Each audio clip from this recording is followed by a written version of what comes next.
नमो नमो नमो तिस रूप को आदि अंत जेहि नाहि, आदि अंत जेहि नाहि। सो साक्षी मम रूप है घाट बाढ़ कहु नाहि। अवगत अविनाशी अचल व्याप रहो सब थाई। जो जाने अस रूप को मिटे जगत भ्रमताय।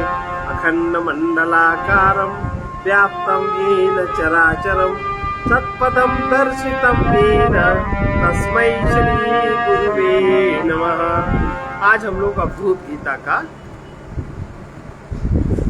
श्लोक नंबर 63, उसके पहले का भाव है कि दत्तात्रेय जी कहते, हे जीव, ना तो वास्तव में तुम्हारी कोई माता ही है, ना ही कोई तुम्हारा पिता ही है, और ना ही कोई तुम्हारा संबंधी ही है, ना तुम्हारी स्त्री है, ना ही तुम्हारा कोई पुत्र और मित्र है। ये तो सब अपने अपने स्वार्थ के ही हैं, और तुम्हारा पक्षपाती या विपक्षी भी कोई नहीं है। फिर तुम चित्त में संताप क्यों करते हो? ये तो स्वप्न सच की तरह मिथ्या है। इस बात को तुम्हें समझना चाहिए।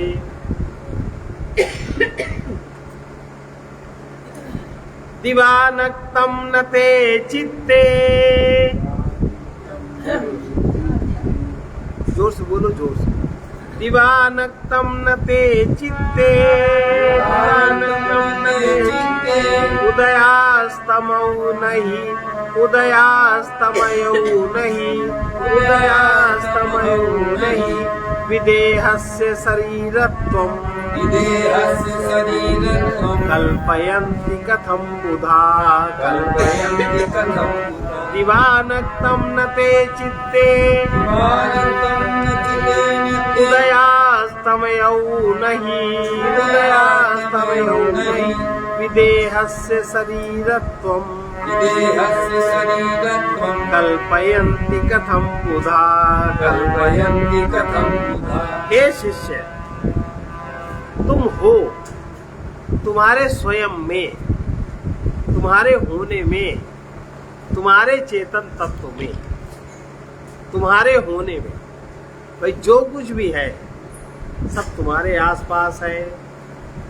स्वयं में तो कुछ नहीं, तो कहते नहीं है, कैसे नहीं? हमारे तो मन में, मन स्वयं थोड़ा ही है। मन भी एक उपकरण, जैसे हाथ, जैसे पैर, जैसे आंख, जैसे कान। तुम्हारे मन में, तुम्हारे बक्से में सभी उपकरण है, सब आसपास है। तो हे शिष्य, तुम्हारे चेतन में, तुम्हारे स्वयं होने में दिन और रात्रि भी नहीं है।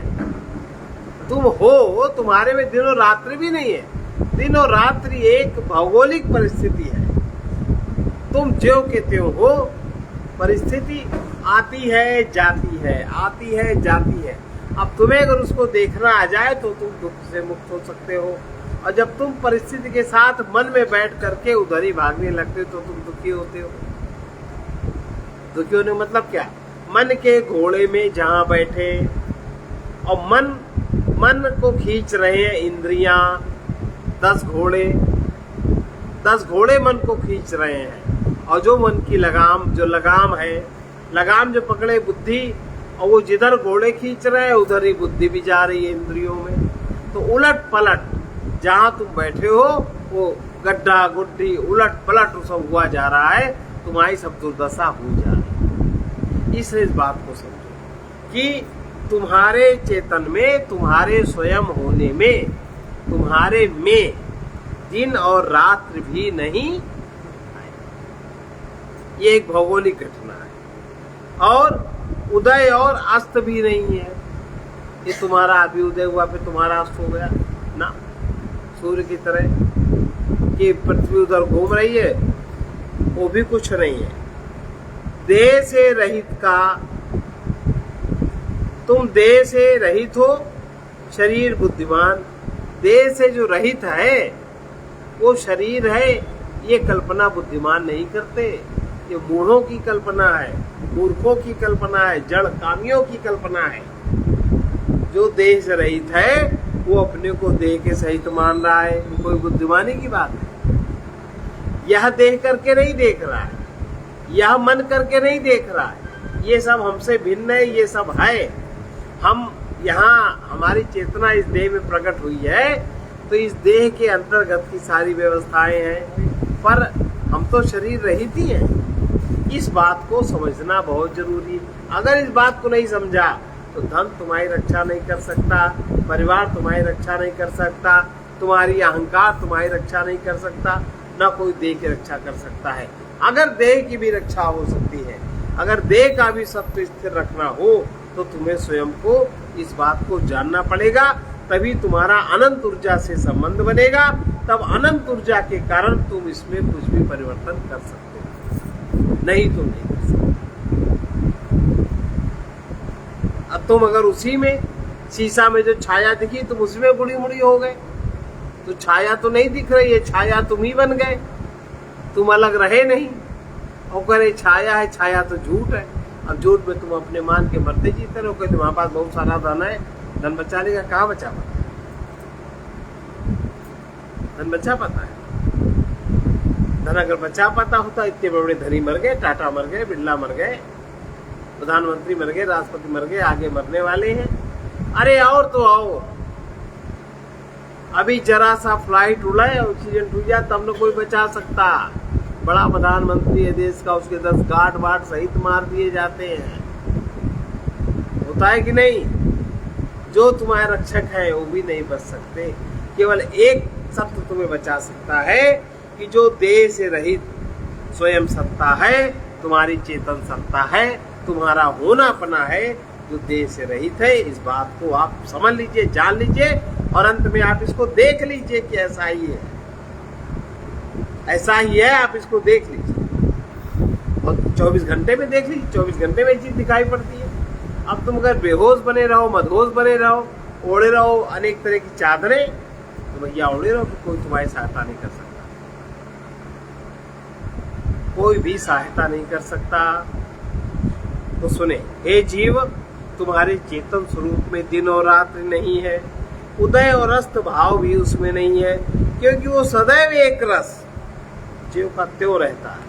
और उसका व्यक्तिकरण कैसे होता है? आए यही तो है व्यक्तिकरण। एक रस है कि नहीं? ये जो है या होना पना है, ये एक रस है कि नहीं? 24 घंटे इसमें कोई बदलाव है? तो इसमें क्यों नहीं, स्थिर इसी में क्यों नहीं होते? जीव का त्यों रहता है, सदैव एक रस जीव का त्यों ही रहता है। और तुम्हारा चेतन आत्मा भी वास्तव में देह से रहित है। कह दो कि हम चेतन आत्मा अपने को अनुभव करते हैं, वो तो देह से रहित है। इसी वास्ते वो कभी भी शरीर वाला न हुआ है, न कभी भी हो सकता है। अहंकार तुम नहीं हो। अहंकार में बहुत सारी चीजें लाद करके तुम दूसरे से दुर्व्यवहार करते हो।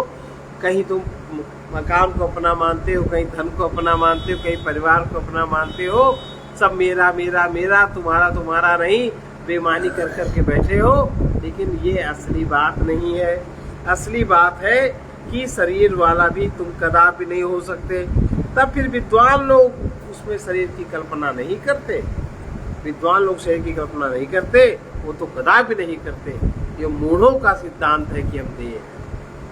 मूढ़ अपने को देह ढो ढो के लेके चलता है, और फिर मूढ़ता मौत का दुख, वियोग का दुख, अपमान का दुख, दुनिया का दुख उसको झेलना पड़ता है।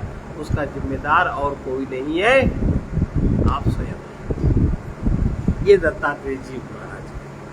ना विभक्तम विभक्तम च नहीं दुख सुखादि च, नहीं दुख सुखादि नहीं सर्वं सर्वे च,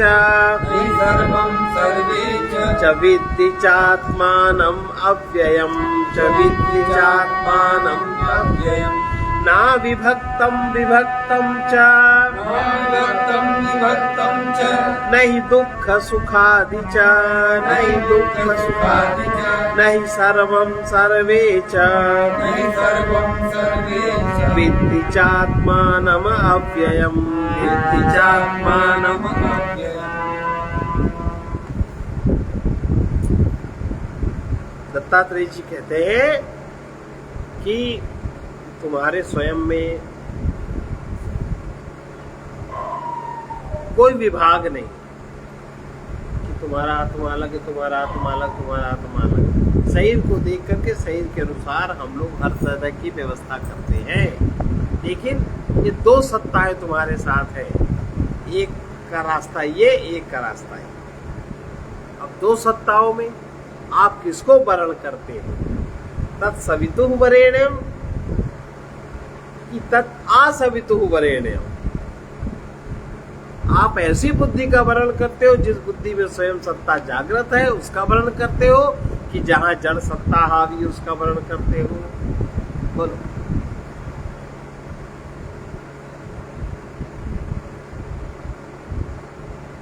गायत्री मंत्र का भाव क्या है? जपते हो गायत्री मंत्र, लेकिन आज तक समझ में आया? तो विभाग से रहित और विभाग के सहित आत्मा नहीं है। आत्मा में कोई विभाग, कोई अलगावपन नहीं है, और दुख सुखादि भी आत्मा के धर्म नहीं है। सुख दुखादि मन के धर्म, ज्ञान अज्ञान बुद्धि का धर्म, भूख प्यास प्राणों के धर्म, इसी प्रकार की संवेदना इंद्रियों का धर्म।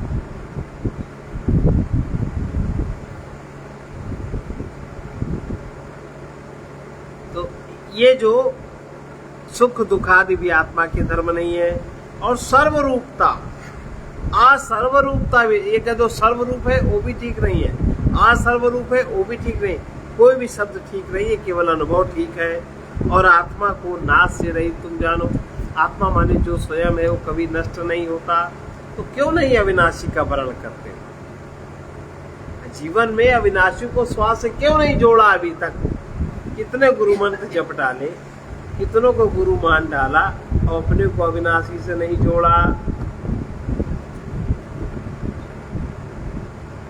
जोड़ पाए गए तो फिर उसकी स्वीकृति दो जीवन में कि हम अविनाशी हैं। श्वास से जोड़ो, क्या स्व माने अविनाशी और है वर्तमान में है, ऐसा स्मरण करो। आत्मा में विभागपना अविभागपना भी नहीं है, क्योंकि यदि निराकार दो आत्मा हो वो भी नहीं है, तब तो विभाग आदि भी बने बिना। उपाधि के निराकार निरवय का विभाग कभी नहीं हो सकता। और उपाधि सब मिथ्या है, जो भी ऊपर का आवरण है, आवरण सब मिथ्या है। और आवरण का दर्शन आपको होता है, जो भी आवरण है, चाहे स्वप्न में आवरण का दर्शन हो, चाहे सुषुप्ति में हो, चाहे जागृत अवस्था में हो। इसलिए स्वयं प्रकाश सुख रूप आत्मा में जन्म दुख आदि भी नहीं बनते। इसी तरह सर्व मिथ्या प्रपंच रूपता भी इसमें नहीं बनती। इसलिए उस आत्मा को तुम अव्यय जानो। अव्यय माने वो कभी खर्च नहीं होती, कम ज्यादा नहीं होती। चाहे जितना उसका विस्तार से अनुभव, एक बार अगर आत्मा का अनुभव हो गया तो जगत के सारे विस्तार का अनुभव कर सकते हो, सबके चित्तों का अनुभव कर सकते हो, सबके मनों का अनुभव कर सकते हो। लेकिन इस विज्ञान को नहीं जगाते, केवल लोभ विज्ञान को जगाते हो, काम विज्ञान को जगाते हो, केवल इंद्रिय रस विज्ञान को जगाते हो। होश नहीं, इसी को कहते मदहोशी। पीत्वा मोहमयी प्रमाद मदिरा उन्मुत्त भूतम जगत। पीत्वा काममयी प्रमाद मदिरा उन्मुत्त भूतम जगत। ये सब मदिरा है। ना हम कर्ता न भोक्ता च, न मे कर्म पुराधुना, न मे कर्म पुराधुना, न मे देहो विदेहो वा, निर्ममेति ममेति किम, निर्ममेति ममेति किम। नाहं कर्ता न भोक्ता च, न मे कर्म पुराधुना, न मे देहो विदेहो वा, निर्ममेति ममेति किम, निर्ममेति ममेति किम। देखो सारे जगत जो भी हो, जितना भी ये सोया हुआ जीव है, चाहे वो भागवत का है, चाहे वो गीता पढ़े, चाहे वो ज्ञान का उपदेश करे, चाहे वो कोई महात्मा बने, जब तक हम दूसरे को आकृष्ट करना चाहते हैं, आकर्षण करना चाहते हैं, तब तक हम जड़ता में हैं, तब तक हमारी चाह अनेक रूप धारण करके दूसरे पे हावी हो रही है कि नहीं? हम क्यों आकर्षित करना चाहते हैं किसी को? ये अहंकार ही तो है, क्योंकि हमें तुमसे कुछ चाहिए। अगर हमें अपने में अगर हमारी स्थिति बन गई तो हम आकर्षित थोड़ी न करेंगे।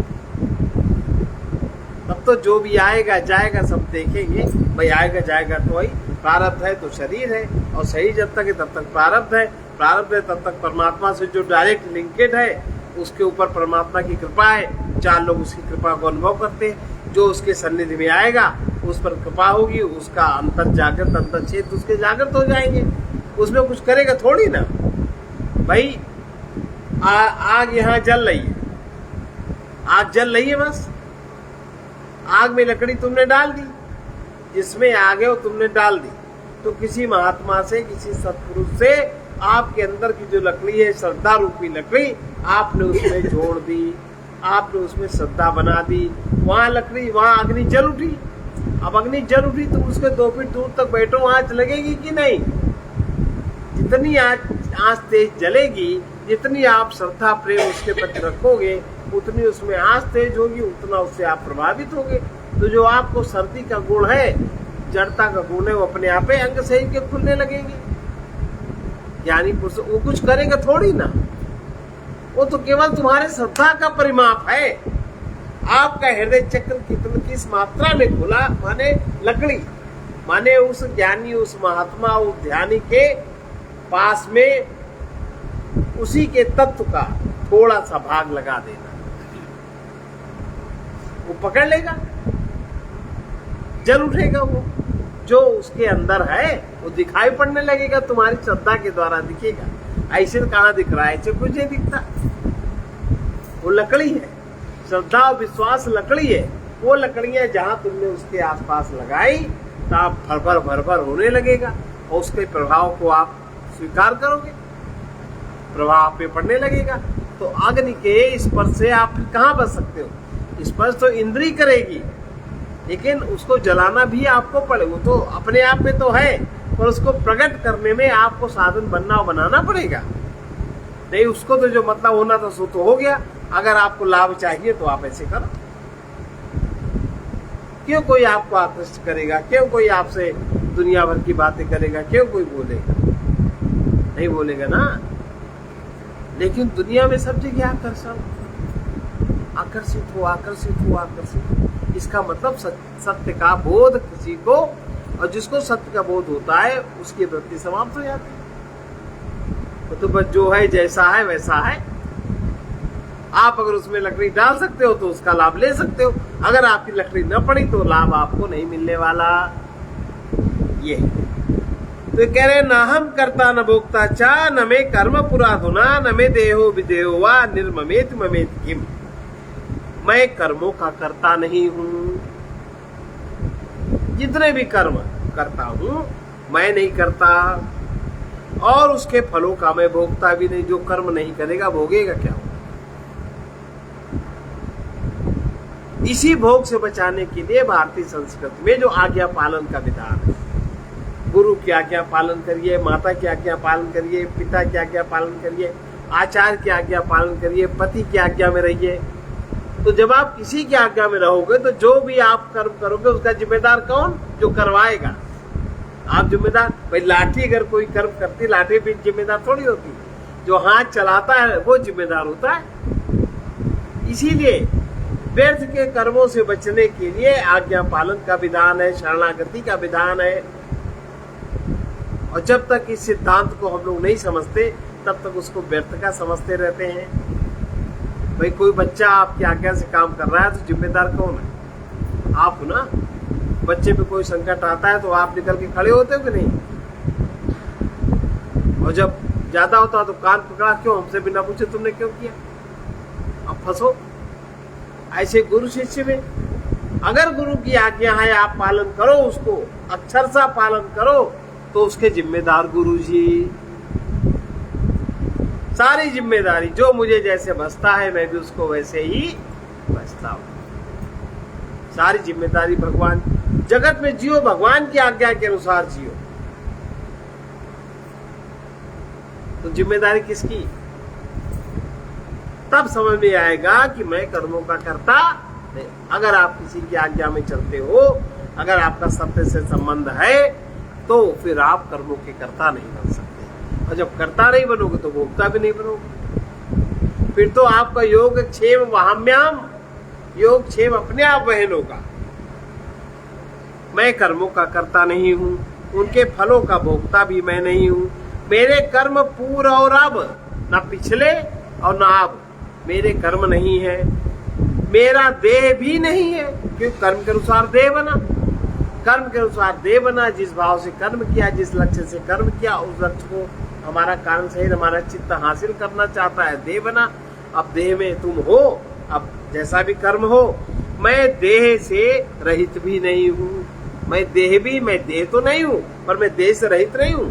देह में मैं हूँ, जिम्मेदारी ले रहे। मैं देह में हूँ, मैं सारी देहों में हूँ, मैं सारी देहों की व्यवस्था देखता हूँ, मैं चित्त चैतन्य की भी व्यवस्था देखता हूँ। सारे हरेक के कर्मों का सृजन मैं ही करता हूँ, कर्मों का भोग मैं ही करता हूँ। जिसको जो जब भुगतवाना होता है कर्म का भोग, तब वो सारी व्यवस्थाएं मैं ही करता हूँ। अच्छा बताओ, आज तक आपने कुछ किया? आपको जो कुछ भी चाहिए ये मांग तो रही, जो मिला किस विधान से मिला, जाना कहीं?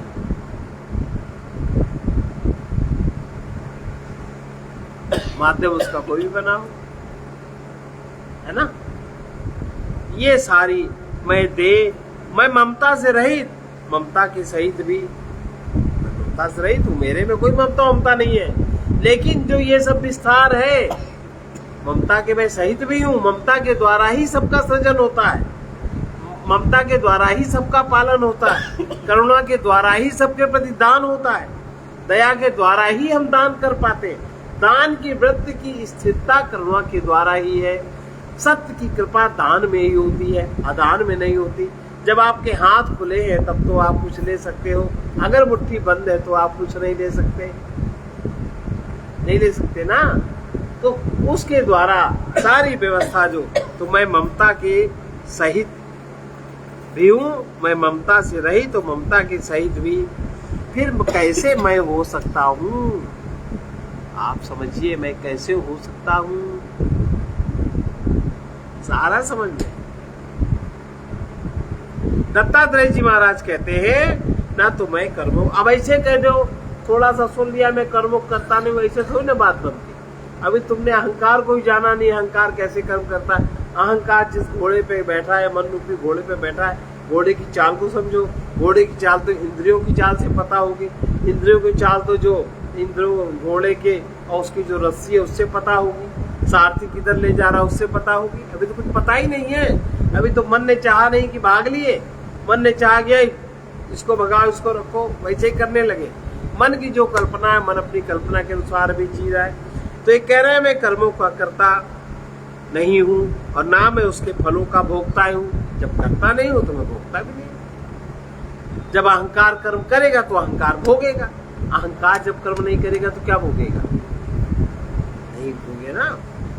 फिर ना तो मेरे पहले जन्मों के ही कर्म है और ना ही इसी जन्म के कर्म है, जिस कारण पूर्वोत्तम जन्म से मेरा कोई कर्म नहीं है, इसीलिए मेरा शरीर भी नहीं है। पूर्वोत्तम जन्म का अगर कर्म कोई मेरा नहीं है, उस कर्म से ये शरीर बना, इसलिए मेरा शरीर भी नहीं है और मैं शरीर भी नहीं हूँ। कर्म के कारण शरीर बना और शरीर जो धारण किए है वो भुगते है। तो अगर उसको नहीं भुगतना है तो वो आहंग अपना आकार छोड़ के समर्पित हो आत्मा में। अहंकार प्रेम में गलता पिघलता, जबकि श्रद्धा युद्ध शरण है। तो जो लकड़ी लगाई जाती है चैतन्य में, श्रद्धा और विश्वास की प्रेम संचल उठता है। सतगुरु में वो ज्ञान की धारा प्रकट हो जाती है, प्रकृति के तत्व में प्रकट हो जाती है। यही करना पड़ेगा आपको।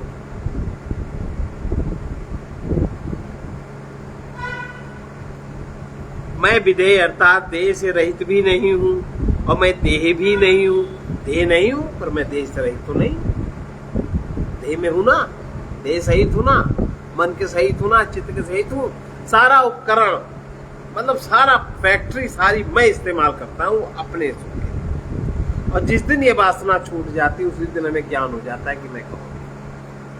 अभी मैं सारी फैक्ट्री का, इस सारे इतने बड़े कारखाने का इस्तेमाल मैं अहंकार के सुख के लिए करता हूं। और जिस क्षण ये बात समझ में आ जाती है कि अहंकार को मैं सुखी नहीं कर सकता, वो तो एक भ्रम है, भ्रम को कहाँ भी स्थित कर सकते हैं, उसी क्षण आपको आत्मज्ञान हो जाता है। कितनी बड़ी फैक्ट्री, कितने इसमें शरीर है, क्या क्या काम नहीं हो रहा है, कोई नहीं कर सकता, पूरा ब्रह्मांड इसमें है। और केवल मैं अहंकार, जो मैं के भोग के लिए मैं इतने बड़े संस्थान का उपयोग करता हूँ, परमात्मा की कृपा का मैं अनादर करता हूँ, अहंकार को बांध के मैं उसी गंध को पोषित करता हूँ। उससे बड़ा जड़ धूर्त अज्ञानी कोई नहीं होगा। दत्तात्रेय जी महाराज के, इसलिए सावधान हो जाओ, जागो। मैं देह भी नहीं हूँ, विदेह हूँ, देह से रहित भी नहीं हूँ, क्योंकि संपूर्ण ब्रह्मांड ही मेरा शरीर है और उस ब्रह्मांड का अनुभव मैं अपने देह में करता हूँ। यस ब्रह्मांडे तत् पिंडे, देह में मैं ब्रह्मांड की सारी गतियों का अनुभव करता हूँ। मैं जीवन मुक्त हूँ, इसीलिए मैं ममता से रहित हूँ और मैं ममता के सहित भी हूँ। मैं नहीं हूँ, मैं हूँ भी। मैं किनके समक्ष प्रकट करता हूँ अपने को? जो मुझे, मैं तो निरंतर आत्मानंद में मग्न रहता हूँ, लेकिन जो मुझे जानना चाहते हैं, जो मुझे समझना चाहते हैं, मैं उनके समक्ष अपने को प्रकट कर देता हूँ। दत्तात्रेय महाराज के, वरना मैं किसी के समक्ष अपने को प्रकट नहीं करता।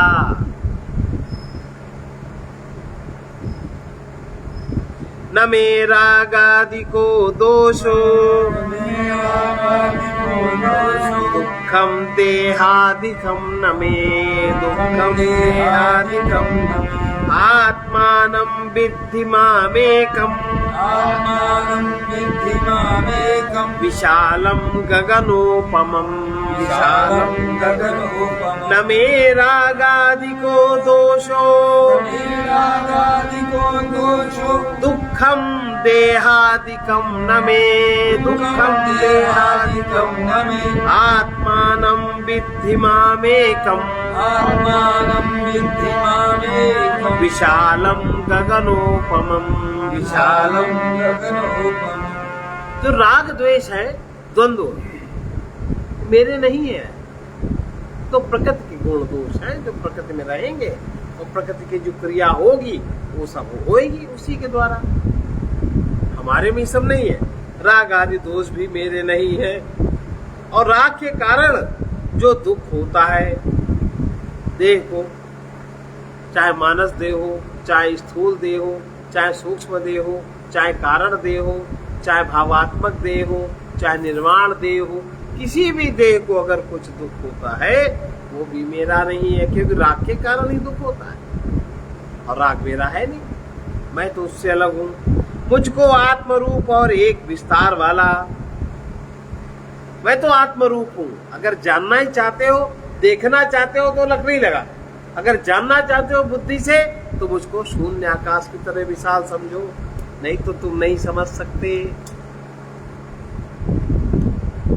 दत्तात्रेय जी कहते हैं राग और द्वेष आदि दोष भी मेरे में नहीं है और दुख रूप देहादिक भी मैं नहीं हूँ, किंतु मुझको एक और विशाल अति विस्तृत आकाश के सदृश, हे शिष्य तुम जानना चाहते हो तो जान लो, मैं विस्तृत आकाश के सदस्य हूँ, जहां कहीं भी तुम लकड़ी लगाओगे वहीं मैं प्रकट हो जाऊंगा। बताओ, मीराबाई प्रकट भाई की नहीं, कृष्ण भगवान मूर्ति में लकड़ी लगी तभी तो वो नहीं। अभी घटनाएं भी की, तुलसीदास जी के सामने बांसुरी की जगह धनुष बाण लिया कि नहीं, लकड़ी लगी कि नहीं, श्रद्धा विश्वास की, जल उठा, परिवर्तन हो गया पत्थर में, हुआ कि नहीं।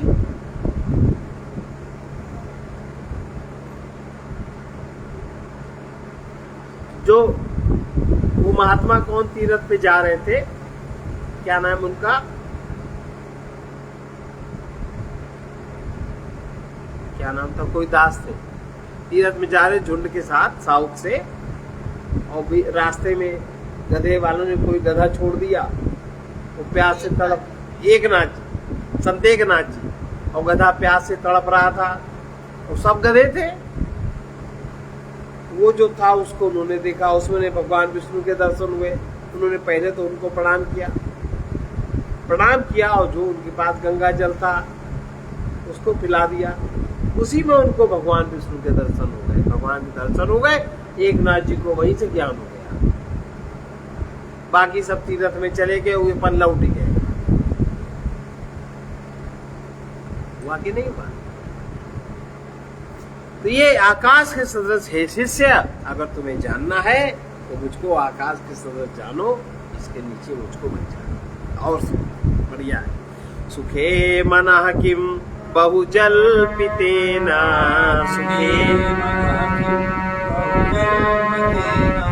सखे मनः किम बहुजल्पितेन, सखे मनः किम बहुजल्पितेन, सखे मनः सर्वमिदं वितर्क्यं, सखे मनः सर्वमिदं वितर्क्यं, यत् सारभूतं कथितं मया ते, यत् सारभूतं कथितं मया ते, त्वमेव तत्त्वं गगनोपमोऽसि, त्वमेव तत्त्वं गगनोपमोऽसि, सखे मनः किं बहुजल्पितेन, सखे मनः किं बहुजल्पितेन, सखे मनः सर्वमिदं वितर्क्यं, सखे मनः सर्वमिदं वितर्क्यं, यत्सारभूतं कथितं मया ते, यत्सारभूतं कथितं मया ते, त्वमेव तत्त्वं गगनोपमोऽसि, त्वमेव तत्त्वं गगनोपमोऽसि। हे सखे मन को सखा कह रहे, मित्र कह रहे मन को। जो मन हमें उधर आत्म तत्व की ओर ले जाए वो हमारा मित्र है, और जो हमें जगत की ओर ढकेल दे, अविद्या में ढकेल दे, वही हमारा शत्रु है। हे सखे मन, बहुत कथन करने से मेरा कोई प्रयोजन नहीं है, हम तुमको समझा तो नहीं सकते। हे सखे मन, ये जगत, संपूर्ण जगत तर्क करने योग्य है, इसको आप तर्क से जान सकते हैं, विश्वास से आप नहीं जान सकते। ये जो जगत है इसको आप तर्क के द्वारा समझो, विश्वास के द्वारा मत समझो। तर्क करो, तब आप जगत में प्रतिस्पर्धा कर पाएंगे। जो कि सारभूत मैंने कथन किया तुम्हारे प्रति, तू ही निश्चय करके, अब तुम्हारे प्रति अगर बात है तो तू ही उस बात का निश्चय करे। सो है सो तुम हो, तुम तर्क से जानने योग्य नहीं हो। बस केवल आकाश के तुल्य हाय में स्थिर होने से आप जान सकते हो। यहाँ किसी तर्क वितर्क की आवश्यकता नहीं है। तर्क वितर्क अगर करना है तो आप जगत के प्रति करिए। स्वामी दत्तात्रेय जी अपने मन के प्रति कहते हैं, सखे मन, तुम्हारे प्रति बहुत कथन करने का मुझे कोई प्रयोजन नहीं है, किंतु जितना भी ये दृश्यमान जगत है ये सब तर्क करने योग्य है। जो भी तुम्हें दिखाई पड़ता है उसको आप तर्क से जान सकते हो। और जो कि हमने तुम्हारे प्रति पूर्व सारभूत सिद्धांत का कथन किया है, वो ब्रह्म चेतन, वो तुम ही हो। उसको तुम तर्क से नहीं जान सकते, उसको तुम अविश्वास से नहीं जान सकते, उसको तुम संशय से नहीं जान सकते। वो तो आकाश के तुल्य निर्लेप और असंग ही है। उसको तो वो जो है उसमें स्थिर होकर ही तुम जान सकते हो, इसके पहले इसको नहीं जान सकते। एन केनापि भावेन, यत्र कुत्र मृतापि, यत्र कुत्र मृतापि, योगिनस्तत्र लीयन्ते, घटाकाशमिवाम्बरे, घटाकाशमिवाम्बरे। येन केनापि भावेन, यत्र कुत्र मृतापि, यत्र कुत्र मृतापि, योगिनस्तत्र लीयन्ते, घटाकाशमिवाम्बरे, घटाकाशमिवाम्बरे। जिस किसी भाव से, चाहे जिस भाव से, ये निश्चय तुमको हो जाना चाहिए। किसी प्रकार से तो निश्चय करो, संशय में मत रहो।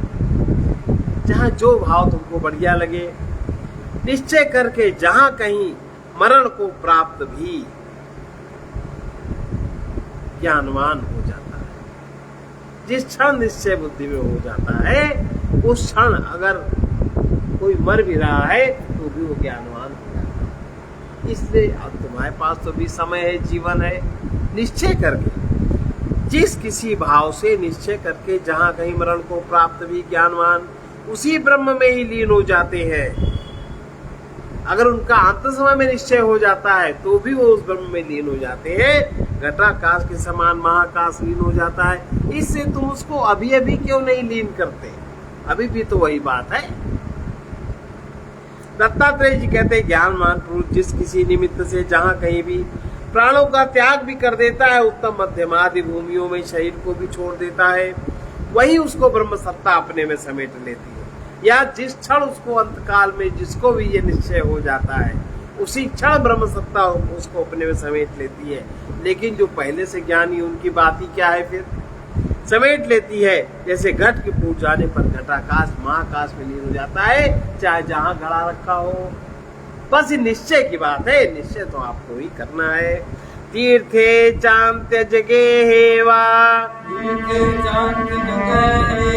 नष्ट स्मृतिरपि त्यजन नष्ट स्मृतिरपि त्यजन समकाले तनु मुक्तः कैवल्य व्यापको भवेत् कैवल्य व्यापको भवेत्। तीर्थे चांत्य जगे हेवा नष्ट स्मृतिरपि त्यजन नष्ट स्मृतिरपि त्यजन समकाले तनु मुक्तः कैवल्य व्यापको भवेत् कैवल्य व्यापको भवेत्। तीर्थ में तुम्हारा निश्चय या जिन ज्ञानियों का निश्चय हो चुका है, या तुम्हारा अगर अंतकाल में भी निश्चय हो जाता है, तो भी तुम्हें वही स्थिति वही गति मिलने वाली है। तीर्थ में या किसी चांडाल के घर में, चाहे बेहोश हो जाओ चाहे होश में रहो, निश्चय करके, निश्चय होना चाहिए आप में कि मैं देह नहीं, जिसने ये अभ्यास किया है मैं हूँ, वो उसका ही निश्चय अगर है तो चाहे तीर्थ में, चाहे चांडाल के घर में, चाहे बेहोश हुआ चाहे होश में, समकाल में शरीर को त्यागता हुआ मुक्त ही रहता है। व्यापक ब्रह्म रूप में हो जाता है, ब्रह्म उसको अपने में समेट लेता है, ब्रह्म में ही वो समेट जाता है, चाहे जहां उसका शरीर छूटे। ज्ञानवान जीवन मुक्त सचेत हुआ अथवा अचेत हुआ, किसी तीर्थ में या चांडाल के घर में समकाल अर्थात प्रारब्ध कर्म के समाप्त होने पर जहां तुम्हें निश्चय हो गया, वहीं से तुम्हारा प्रारब्ध भी समाप्त हो गया।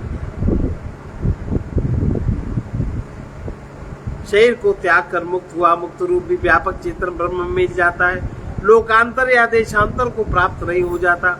इसी अर्थ को श्रुति भी कहती है, नतस्य प्राणा उत्क्रामंती, ज्ञानवान के प्राण लोकांतर में देहांतर में गमन नहीं करते, वो जहाँ के तहाँ स्थिर रहते हैं। किंतु अत्रैव समलीयन्ते, इस लोक में ही वो अपने कारण में लीन हो जाता है। और कारण उसका उसने जान लिया कि ब्रह्म सर्वत्र व्यापक सत्ता है, वो मेरे में स्फुरण इस प्रकार हो रही है। और विद्वान आत्मा ब्रह्म चेतन में लीन रहता है, जो पहले से लीन रहता है वही बाद में लीन होता है। अथवा जिसका अंतकाल में भी ये निश्चय हो जाता है कि मैं देह नहीं हूँ, वो उसकी भी वही गति होती है, अर्थात ब्रह्म के साथ इसका अभेद हो जाता है, फिर उसका किसी प्रकार से जन्म नहीं होता। आज इतना ही।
जिसको नहीं है बोध तो, जिसको नहीं है बोध तो गुरु ज्ञान क्या करे। जिसको नहीं है बोध तो गुरु ज्ञान क्या करे। निज रूप को जाना नहीं, निज रूप को जाना नहीं, पुराण क्या करे। जिसको नहीं है बोध तो गुरु ज्ञान क्या करे। जिसको नहीं है बोध तो गुरु ज्ञान क्या करे। निज रूप को जाना नहीं, निज रूप को जाना नहीं तो पुराण क्या करे। घट घट में ब्रह्म ज्योति का, घट घट में ब्रह्म ज्योति का प्रकाश हो रहा। घट घट में ब्रह्म ज्योति का प्रकाश हो रहा। मिटा न द्वैत भाव तो फिर ध्यान क्या करे। मिटा न द्वैत भाव तो ध्यान क्या करे। जिसको नहीं है बोध तो, जिसको नहीं है बोध तो गुरु ज्ञान क्या करे। निज रूप को जाना नहीं, निज रूप को जाना नहीं तो पुराण क्या करे। निज रूप को जाना नहीं तो पुराण क्या करे। रचना प्रभु की देख कर ज्ञानी बड़े बड़े, रचना प्रभु की देख कर ज्ञानी बड़े बड़े। पावे न कोई पार तो, पावे न कोई पार तो नादान क्या करे। पावे न कोई पार तो नादान क्या करे। निज रूप को जाना नहीं तो पुराण क्या करे। निज रूप को जाना नहीं तो पुराण क्या करे। जिसको नहीं है बोध तो गुरु ज्ञान क्या करे। जिसको नहीं है बोध तो ज्ञान क्या करे। करके दया दयाल ने मानुष जन्म दिया। करके दया दयाल ने मानुष जन्म दिया। बंदा न करे भजन तो, बंदा न करे भजन तो भगवान क्या करे। बंदा न करे भजन तो भगवान क्या करे। जिसको नहीं है बोध तो गुरु ज्ञान क्या करे। जिसको नहीं है बोध तो गुरु ज्ञान क्या करे। सब जीव जंतुओं में जिसे है नहीं दया। सब जीव जंतुओं में जिसे है नहीं दया।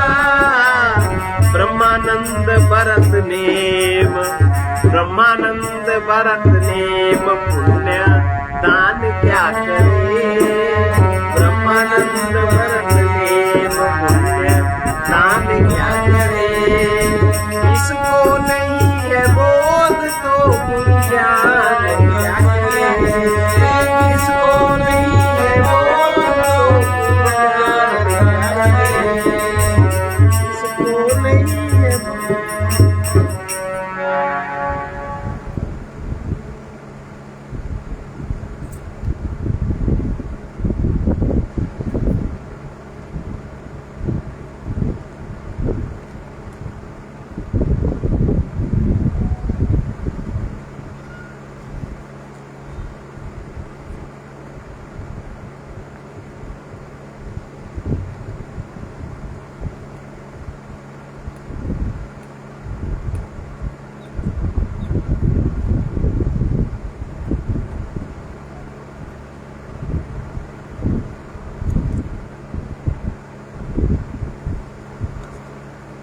सर्वे भवन्तु सुखिनः सर्वे सन्तु निरामयाः सर्वे भद्राणि पश्यन्तु मा कश्चित् दुःखभाग् भवेत् कृष्णाय वासुदेवाय हरे परमात्मने क्लेशनाशाय गोविन्दाय नमो वीर महाविष्णु महाविष्णु ज्वलन्तं सर्वतोमुखं ज्वलन्तं सर्वतोमुखम् नृसिंहं भीषणं भद्रं सिंहं भीषणं भद्रं मृत्योर्नमाम्यहम् मृत्योर्नमामि ॐ रं जुं सः ॐ ह्रौं जूं सः ॐ भूर्भुवः स्वः ॐ भूर्भुवः स्वः ॐ त्र्यम्बकं यजामहे ॐ त्र्यम्बकं यजामहे सुगन्धिं पुष्टिवर्धनम् सुगन्धिं पुष्टिवर्धनम् उर्वारुकमिव बन्धनात् उर्वारुकमिव बन्धनात् मृत्योर्मुक्षीयमामृतात् मृत्योर्मुक्षीयमामृतात् ॐ स्वाहा ॐ भुवा भू ॐ स्वः ॐ भुवः भुः ॐ सः जूं रौ ॐ सः जूं रौः असतो मा सद्गमय तमसो ज्योतिर्गमय मृत्योर्मा व्रतं गमय अश्वत्थामो बलिर्व्यासो अश्वत्थामो बलिर्व्यासो हनुमांश्च विभीषणः हनुमान् च विभीषणः कृपा परशुरामश्च परशुरामश्च सप्तैता चिरजीविनः सप्तैताः चिरजीविनः सप्तैतान् संस्मरेत् नित्यम् सप्तैतान् संस्मरेत् नित्यम् मार्कण्डेयं तु अथाष्टमम् मार्कण्डेयं कृताष्टमम् शतवर्षाणि जीवेत सद्वर्षाणि जीवेत् अपमृत्युः विवर्जितः मृत्युविवर्जितः अहिल्या द्रौपदी तारा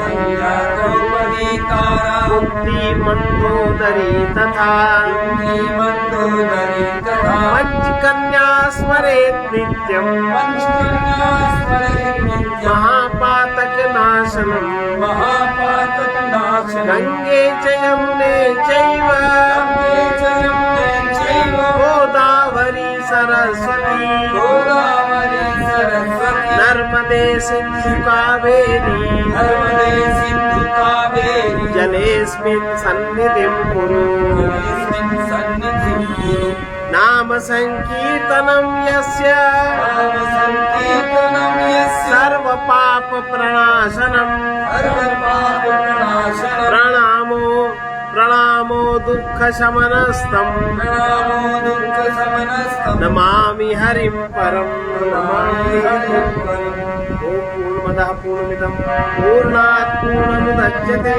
पूर्णस्य पूर्णमादाय पूर्णमेवावशिष्यते ॐ शान्ति शान्ति